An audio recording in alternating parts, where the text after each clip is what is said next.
so that we don't get stumped by the arbeglas in our life, and especially when we don't have talking birds to help us. We should be able to identify when things get a little bit weird with our systems of equations, when we have scenarios that have an infinite number of solutions or that have no solutions at all. And just as a little bit of a review of what could happen, think about the three scenarios. You have the first scenario, which is kind of where we started off, where you have two systems that just intersect in one place, and then you have essentially one solution. So if you were to graphically represent it, you have one solution right over there. One solution. And this means that the two constraints are consistent, and the two constraints are independent of each other. They're not the exact same line. Consistent, independent. Consistent and independent. Then you have the other scenario. Where they're consistent, they intersect, but they're essentially the same line. They intersect everywhere. So this is one of the constraints or one of the equations, and the other one, if you look at it, if you graph it, is actually the exact same one. So here you have an infinite number of solutions. It's consistent. You do have solutions here, but they're dependent equations. It's a dependent system. Dependent. And then the last scenario, and this is when you're dealing in 2 dimensions, the last scenario is where your two constraints just don't intersect with each other. One might look like this, and then the other might look like this. They have the exact same slope, but they have different intercepts. So there is no solution. No solution. They never intersect. And we call this an inconsistent system. Inconsistent. And if you wanted to think about what would happen, just think about what's going on here. Here you have different slopes. Here they have different slopes.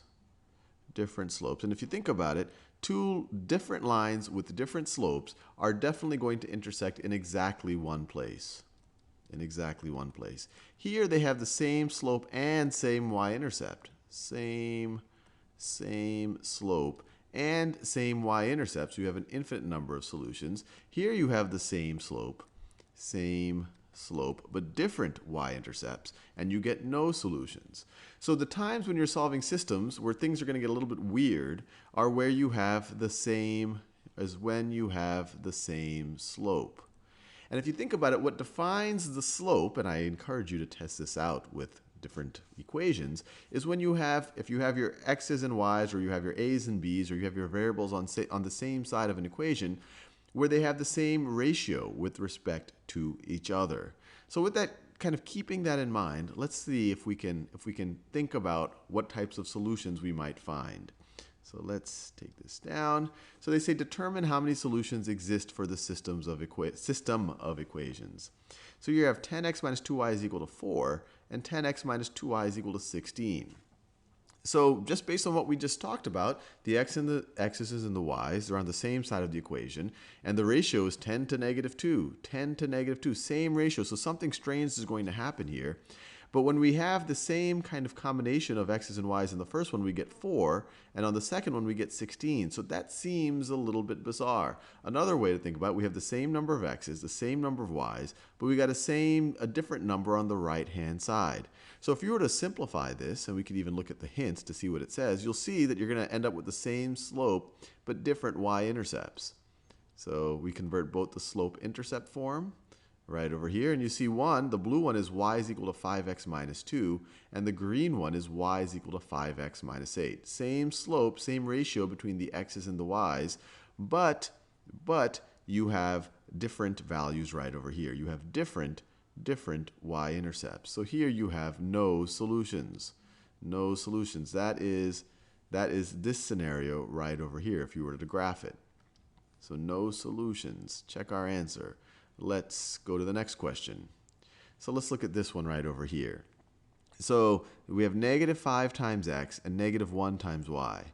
We have 4 times x and 1 times y. So it looks like the ratio, if then we're looking at the x's and y's always on the left-hand side right over here, it looks like the ratios of x's and y's are different. You have essentially 5 x's for every 1 y. You could say negative 5 x's for every negative 1 y. And here you have 4 x's for every 1 y. So this is fundamentally a different ratio. So right off the bat, you can say, well, these are going to intersect in exactly one place. If you were to put this into slope-intercept form, you will see that they have different slopes. So you could say this has one solution, and you can check your answer. And you can look at the solution just to verify.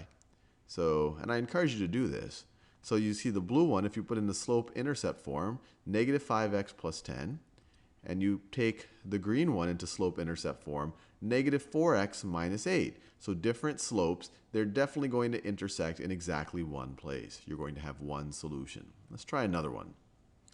So here we have 2x plus y is equal to negative 3, and this is pretty clear. You have 2x plus y is equal to negative 3. These are the exact same equations. So it's consistent information. There's definitely solutions, but there's an infinite number of solutions right over here. This is a dependent system. So there are an infinite number of solutions here, and we can check our answer. Let's do one more, because that was a little bit too easy. Okay, so this is interesting right over here. We have it in different forms. 2x plus y is equal to negative 4.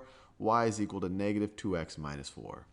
So let's take this first blue equation. Let's take this blue equation and put it into slope-intercept form. If we did that, you would get, if you just subtract 2x from both sides, you get y is equal to negative 2x minus 4, which is the exact same thing as this equation right over here.